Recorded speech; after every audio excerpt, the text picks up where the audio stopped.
Station से हम बाहर निकल गए और यहाँ से हम महाकाल मंदिर जा रहे थे। यहाँ पर जो ऑटो रिक्शा वाला है वो 50 रुपये ले रहे हैं, ठीक है।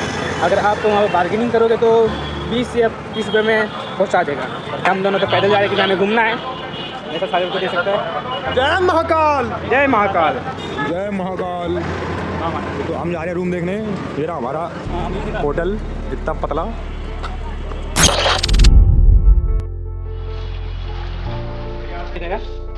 ये 800 रुपये क्यों?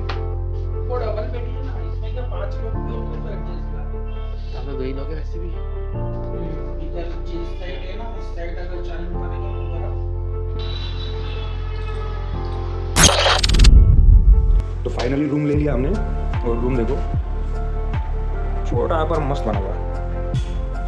800 रुपये पड़ा हमें रूम। 800 रुपये में कल सुबह 10 बजे चेकआउट करना। बिल्कुल।